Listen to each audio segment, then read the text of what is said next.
Um, dois, olha o último, três. Alô, amigos e amigas, é um prazer estar novamente conversando com vocês. São tempos de diálogo, são tempos onde a necessidade de conversar aumenta, principalmente, né, por estas questões que estão postas à nossa humanidade, o decifra-me, eu te devoro, né, da Covid-19, do coronavírus, esta cadeia de DNA que deu um cheque na humanidade e que está quebrando paradigmas em muitos sentidos, né, sentidos sociais, filosóficos, religiosos, políticos. E por isso, nesse espaço Conversa de Leões, livres para você participar, para você trocar ideias, para você colocar a sua opinião, nós trazemos hoje com muita satisfação, com muito orgulho, né, com muita alegria, mais uma vez, o professor jornalista Luiz Herbes, que tem aí também se posicionado muito positivamente nessa questão do combate à pandemia e tem aí muitas posições. Tudo bem, professora? Prazer.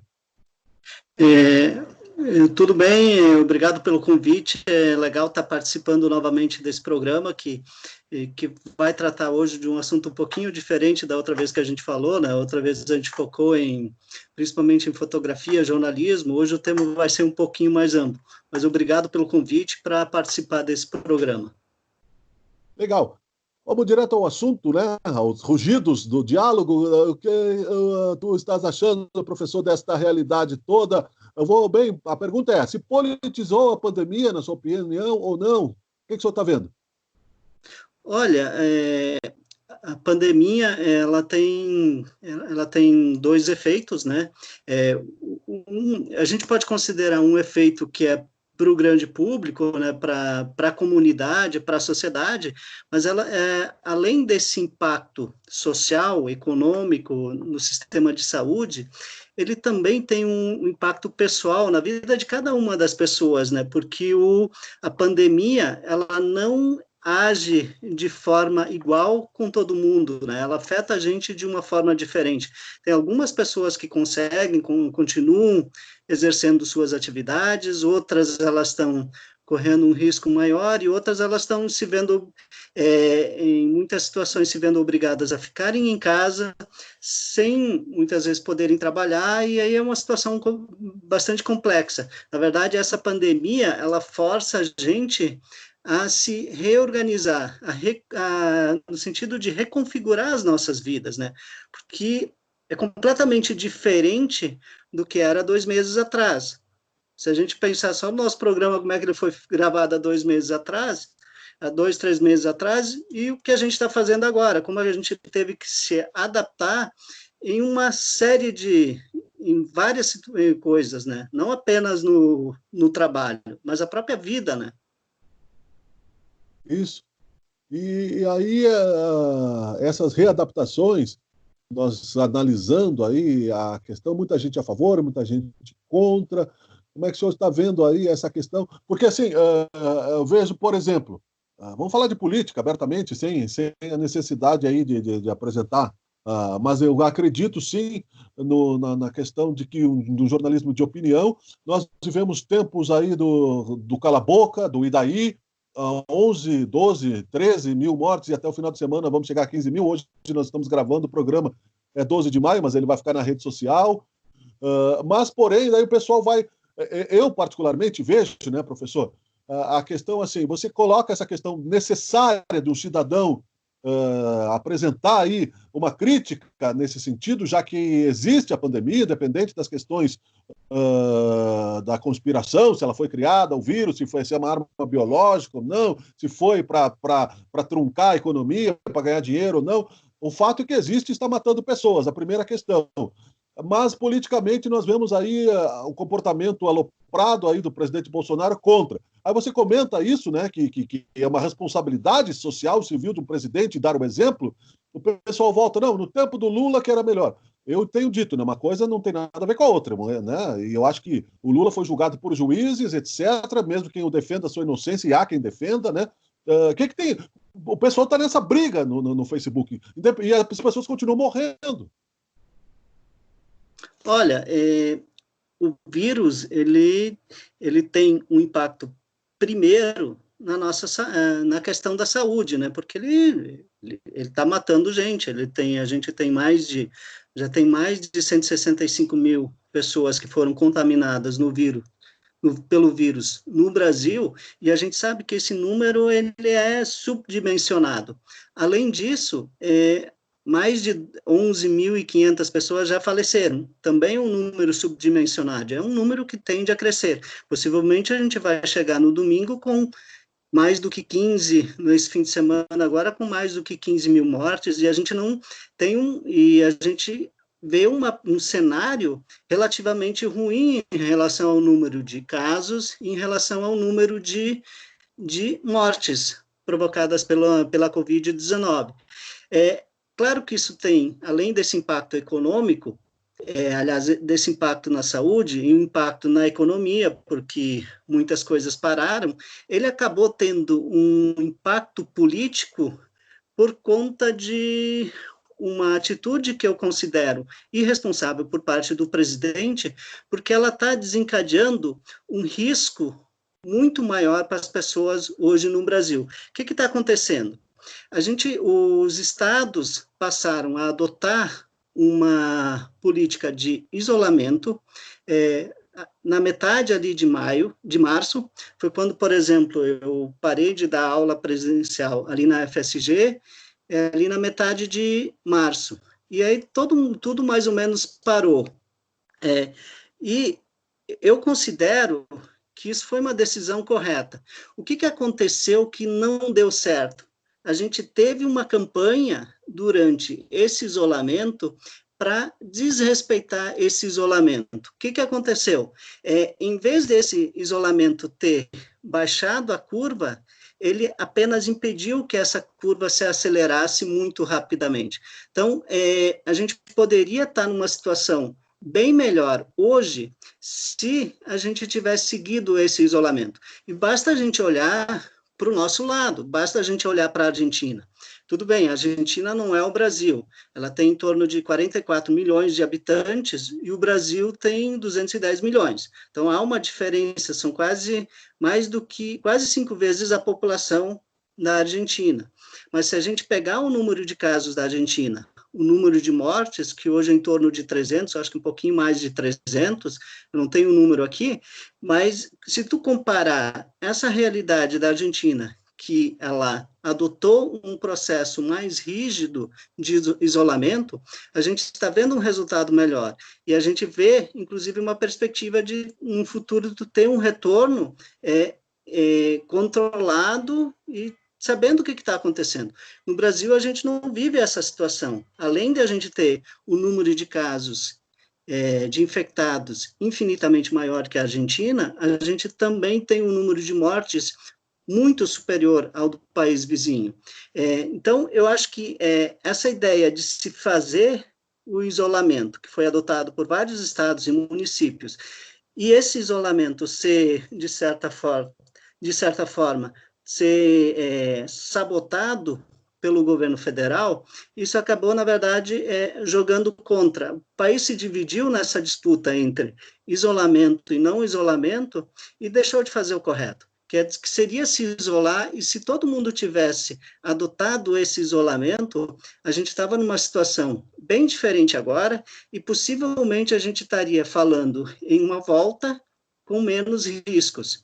E a gente está falando agora em volta num momento em que os números estão subindo, que a gente não chegou nem no pico ainda. Então, esse é o problema na minha avaliação.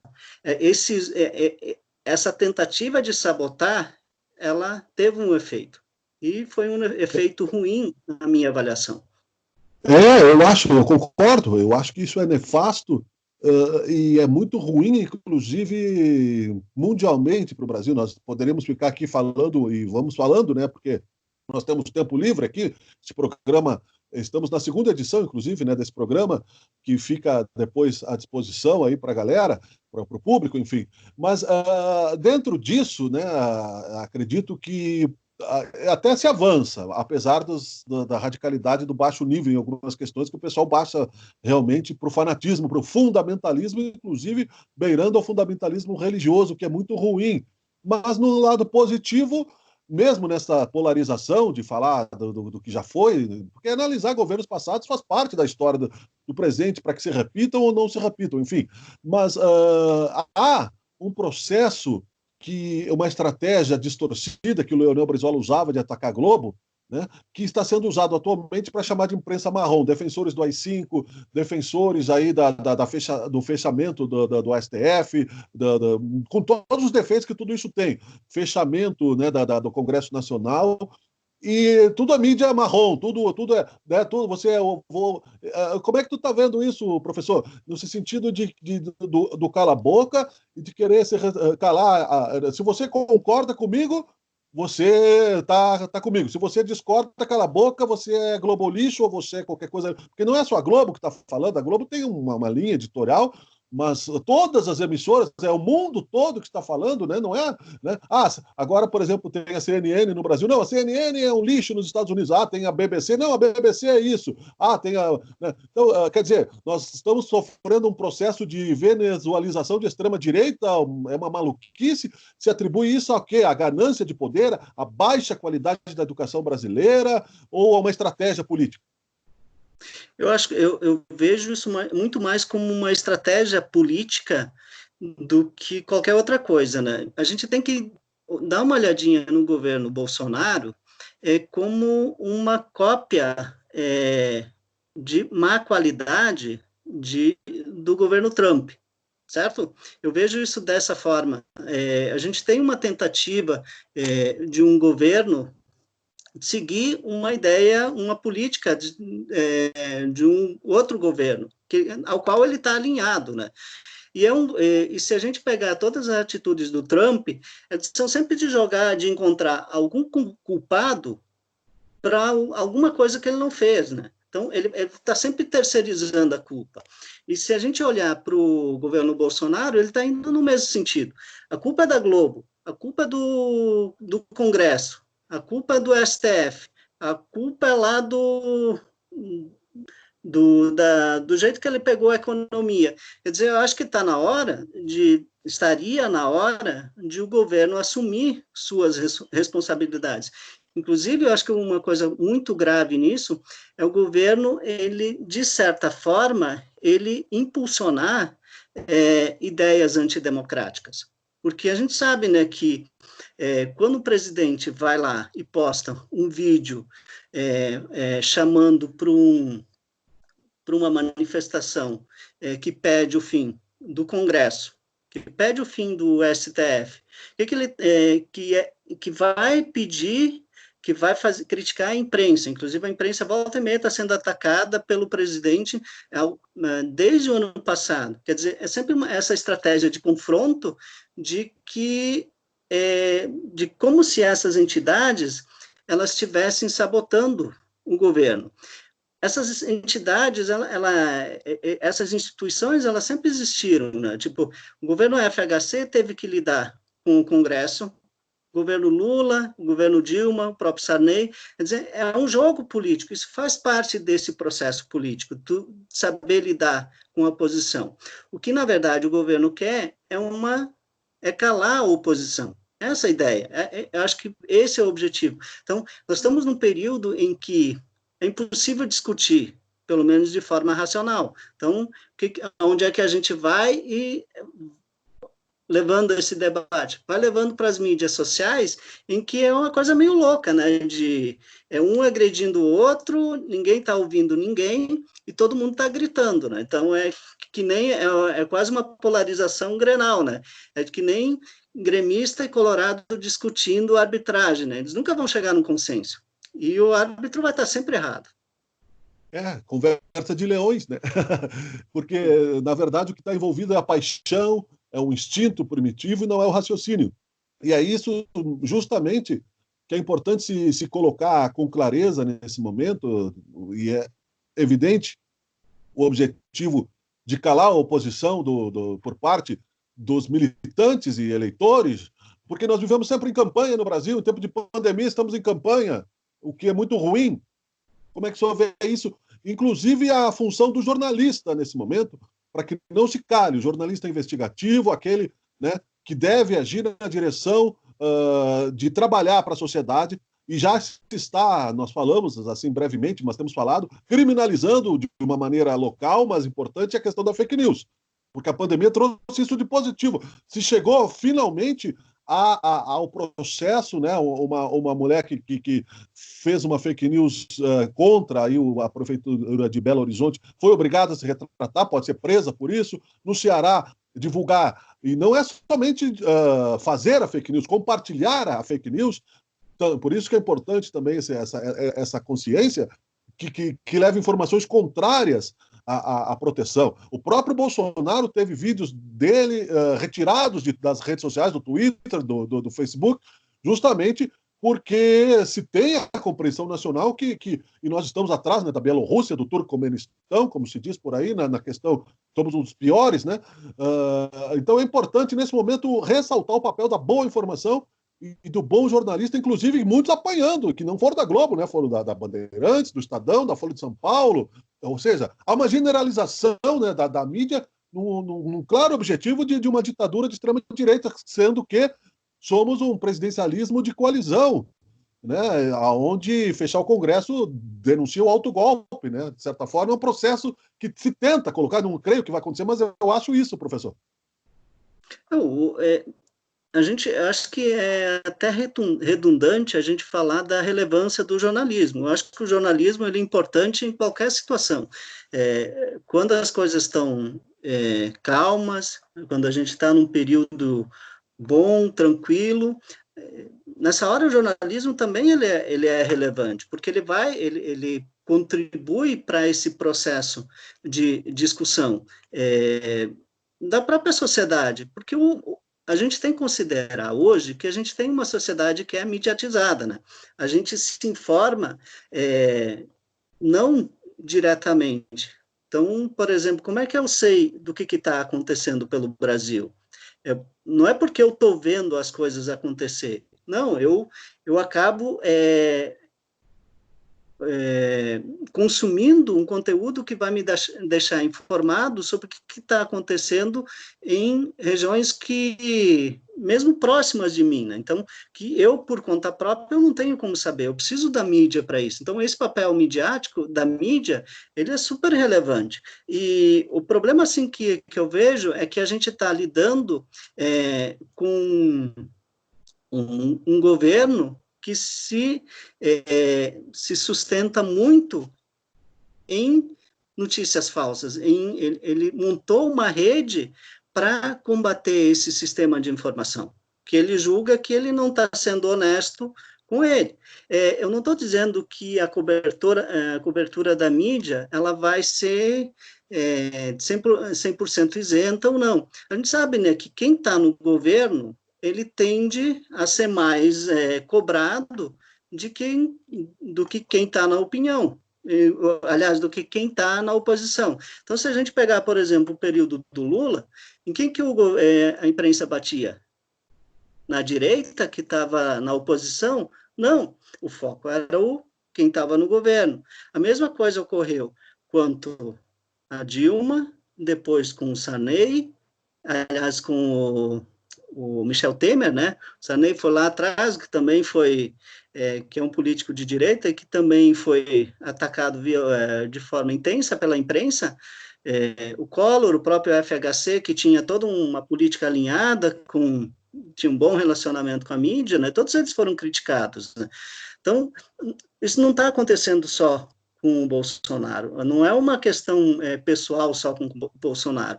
Acho que o papel da mídia é olhar o que o governo está fazendo.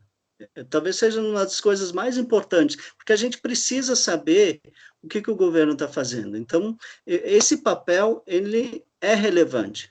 Só que a gente está perdendo hoje uma boa parte para discutir coisas relevantes, a gente está perdendo para falar sobre fake news, e os meios de comunicação estão direcionando bastante energia, às vezes, para negar notícias falsas, né? Que não deveria ser o caso, não deveria ser o papel central da imprensa negar informação errada, mas sim buscar a informação verdadeira. Quer dizer, então, a gente tem um probleminha nesse aspecto, a gente precisa combater algo que não deveria nem estar ali. Eu acho que esse é um problema ainda que vai se perpetuar um pouco ainda, porque, particularmente, acho que nós, inclusive a pandemia também revela isso, com essa questão das voltas às aulas, da permanência do Enem ou não, do acesso à internet ou não, na rede pública e na rede privada, uma reforma cultural, uma revolução cultural, entre aspas, né, não traumática, porque a educação, o senso crítico saudável, só vai nascer a partir da infância, a partir de que você possa, né, criar um caráter e nós vemos que isso, infelizmente, né, não está muito bem limitado no Brasil, a questão de caráter em todos os sentidos. E aí a educação tem que ser feita, né, a toque de caixa, repetindo-se, né, como tu fala mesmo, né, a questão da redundância de realmente. E aí, muitas vezes, já nem é a questão de educação, eu acho, né, particularmente, Fábio, eu acho que é muito. Herbes, desculpe. Muitas vezes a questão é o mau caratismo mesmo, né? A intenção de divulgar aquilo para distorcer a realidade. Aconteceu no nazismo, inclusive, aconteceu em Roma, né? Divulgar mentira, aconteceu no fascismo, né? E outros também, sistemas, né? Não estamos aqui fazendo aqui esse pensamento, como tu disseste, né? O pessoal fica discutindo Inter e Grêmio quando tem outros clubes, entendeu? Não temos apenas duas linhas de pensamento na humanidade, né? Então, muito importante essas questões todas, eu acho. Certo. Em relação às fake news, em primeiro lugar, a gente tem que olhar elas assim, não como um problema nacional, né? Isso é um problema mundial, né? Que várias das fake news que acabaram repercutindo aqui no Brasil, relacionadas à Covid-19, elas vieram do exterior, né? Elas vieram de fora, foram incorporadas, e foram reproduzidas aqui, né? Então, a gente está dentro desse sistema hoje em que você tem uma produção maciça de notícias falsas. Não é uma coisa mais aleatória. Uma coisa interessante, assim, talvez se a gente fosse pensar no aspecto jornalístico, é que a gente, quando os jornalistas, eles sempre lidam, sempre há, quando você vai fazer um trabalho na área de jornalismo, você corre sempre o risco de dar uma informação errada, ou porque você não conseguiu checar essa informação correta, ou porque a fonte, ela te passou uma informação que, às vezes, não até com má intenção, mas ela te passou uma informação que depois ela não se confirmou, né? Então, essa informação errada, ela sempre teve, ela sempre ocorreu, certo? Mas não era a intenção de publicar algo que fosse errado. Hoje em dia, o que a gente tem? A gente tem uma produção de conteúdo com o único propósito de enganar e de conseguir um resultado político, quer dizer, conseguir vender uma determinada ideia. Então, a notícia falsa, ela passou a atuar também nesse terreno. Ela não é mais fruto de um erro, hoje ela é fruto de uma intenção, de algo que eu quero, de um fim que eu quero alcançar, e eu acaba não importando esse meio. Então, e por isso que a gente tem uma produção tão maciça de notícia falsa. Ela não é um erro, ela é uma intenção. E contra essa intenção, eu acho que a gente tem que lidar, não pode mais simplesmente pensar nessa ideia, nessa estratégia assim de negar, de fazer o trabalho e mostrar por que ela está equivocada. Porque quando a gente faz isso, quando os jornais, os veículos de comunicação, eles fazem isso, essa notícia falsa, ela já causou um dano. Ela já cristalizou em várias coisas, porque ela confirmou uma expectativa, de repente, que essa pessoa tinha em relação a esse assunto. Só que, assim, mas ela é falsa. Então, eu acho que está na hora de a gente começar a pensar na notícia falsa como um delito, no seguinte sentido, e de pensar numa criminalização dessa notícia falsa. Por quê? Porque a gente tem variações, tem graus diferentes de notícias falsas. tem notícias falsas que podem não provocar nenhum dano, certo? Mas, por exemplo, e quando você divulga uma notícia em relação às vacinas, a não vacinar, porque a vacina supostamente traria um efeito nefasto e danificaria, resultaria em danos àquela pessoa lá, e aí você, na verdade, você não está criando apenas uma notícia falsa que ela vai mexer no imaginário da pessoa, que vai ter uma repercussão apenas política. Não, ela vai ter uma repercussão, ela vai ter uma ação que pode levar aquela pessoa a ficar doente, que ela vai criar um problema de saúde. Então, a gente tem que pensar nesse tipo de fake news como um crime também, porque uma coisa você divulgar uma coisa errada, simplesmente que ela não tenha efeito, mas outra é que você divulgar uma informação que vai causar um dano na outra pessoa. Então, isso é crime. Isso aí tem que ser considerado, na minha opinião, tem que ser passível de punição judicial, porque essa pessoa está provocando um dano para outras pessoas. Então, por isso esse aspecto, assim, que eu acho que a gente tem que repensar e avançar nessa discussão.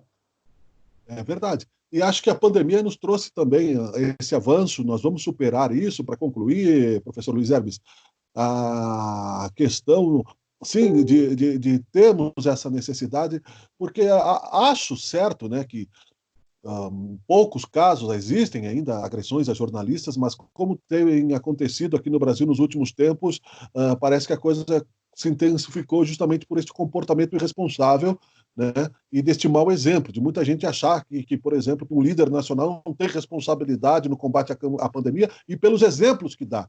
Né, uma coisa muito primitiva, aí eu volto à questão da educação, se você tem exemplo para o outro estranho, né, muito mais quando você é um líder de uma nação, se você é um pai que dá exemplo, enfim, né, não basta ser honesto, tem que parecer honesto, aquela coisa que muita gente não compreende, aí fica o e daí, né? Você resolver os problemas com o e daí ou colocar para o outro, enfim. Mas não é essa questão que eu quero, para encerrar a nossa parte agora, colocar. Só para fazer uma análise geral, eu acho que sim, que mesmo que a isenção não seja absoluta das principais editorias de jornalismo, mas existe pelo menos o contraditório, porque sabe que isso está regido por lei, né, já há muitos anos, sempre esteve, e que a opinião pode ser, e aí eu acho que é até justo, porque não há por que não se ter opinião, é preciso você garantir os espaços iguais para direitos de resposta e de defesa, e acho que nesse sentido as principais empresas do Brasil estão bem. Mas surgem a todos os dias, né, devido à facilidade da tecnologia, e também indivíduos, né, e também robôs, e também utilizando-se dessa ferramenta de forma civil, individual, sem o mínimo de escrúpulo, né? E é como fazer apologia, né, do mal, da mentira, né, do uso de drogas, e isso tudo nós vamos ter que trabalhar muito ainda para resolver, porque é muito simples, né? As intenções, como tu disseste aí esclarecedoramente, né, são ocultas por trás daquilo que você faz ou explícitas, dependendo, pode ser ingênua, pode não ser, mas aí a pessoa tem que também ter conhecimento das responsabilidades que tem como cidadão. Eu gostaria de te agradecer pela participação e para concluirmos, né, enfim, a pandemia existe, eu tenho acompanhado aí a tua contagem também, né, de número de mortos. Como é que tu está avaliando o Caxias do Sul nesse momento? Como é que nós estamos nesse sentido? E o que tu acha que precisamos ainda avançar, sendo que, né, a preocupação é grande e percebo que estás preocupado tanto quanto o bom cidadão. Olha, eu acho que em relação a Caxias do Sul, os sinais que a gente tem, eles são positivos, né? Porque a gente não tem, a gente está longe de qualquer processo de crise, pelo menos a curto e médio prazo. Agora também tem um outro aspecto. A gente não sabe exatamente a dimensão em que a gente está, porque a gente está fazendo pouquíssimos testes. Então, a gente tem um monitoramento que ele existe, a gente tem poucos casos agora, mas a gente não tem uma garantia de que isso vai se manter. A gente tem que pensar que o inverno está chegando e que, junto com o inverno, a gente não vai ter problemas os hospitais, os centros de saúde, eles não vão ter problemas apenas para atender pessoas com Covid-19, certo? Elas vão ter problemas para atender pessoas com problemas pulmonares, com problemas, toda nessa área respiratória. Todo ano a gente tem hospitais cheios, mesmo sem Covid-19. Então, esse ano a tendência a ter mais problemas em função disso. Eu não sei até que ponto a gente está preparado para lidar com essas duas situações, né? Uma que são aquelas doenças respiratórias que são naturais e que ocorrem todo ano. E agora, e com a Covid-19, nossa estrutura vai dar conta de tudo isso? Eu espero que sim, né? Mas eu gostaria que a gente estivesse fazendo mais testes justamente para, com esses testes, a gente mapear, saber quem é que está infectado e isolar, tentar uma política de maior isolamento dessas pessoas.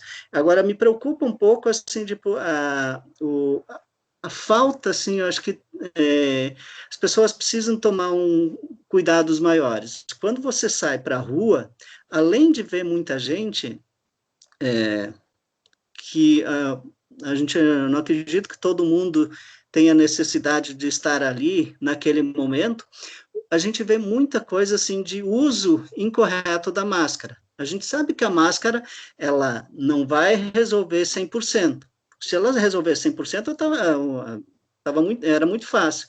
Mas o que a gente vê de pessoas usando a máscara embaixo do nariz, ou às vezes a gente vê grupos conversando, e quando eles vão conversar, eles vão baixar a máscara, colocar ela no queixo, para conversar melhor. Quer dizer, então, a gente precisa também ter cuidado nessas atitudes, porque aí a gente também vai preservando a nossa saúde e a saúde das pessoas que estão ao nosso redor. E quando a gente fala da Covid-19, não adianta a gente só pensar na gente, a gente tem que pensar num todo, porque se o meu vizinho, se as pessoas ao meu redor, elas estiverem infectadas, o risco de eu ser infectado, ele é muito grande. Então, eu não preciso me cuidar apenas para eu não pegar, eu tenho que cuidar para eu não pegar, para não transmitir essa doença também, certo? Ótimo, professor, muito obrigado, até a próxima, foi um prazer. Eu que agradeço o convite, estou à disposição quando precisar. Um abraço. Um abraço. Conversa de Leões, hoje conversamos com o jornalista Luiz Herbes, professor, e também, né, se torna nosso amigo. Assuntos de qualidade, de conteúdo, e também você acompanha aí em Sabe Caxias by Bitcoin, parte desta conversa, e na íntegra aqui no Conversa de Leões em Sabe Caxias. Valeu, até a próxima, muito obrigado. Sugira o seu assunto, participe. Obrigado, Luiz. Deu certinho tudo? Sim, sim, depois eu vou editar, eu te mando o link, porque daí eu tenho que fazer um processinho aqui, salvar e tal, ficou ótimo. Tá, Não sei ok. se tu gostou da Obrigado, conversa, então. mas eu... Tá? Tá Valeu, certo, obrigado. então. Um abraço aí para ti. Um abraço, tchau, tchau. Tchau.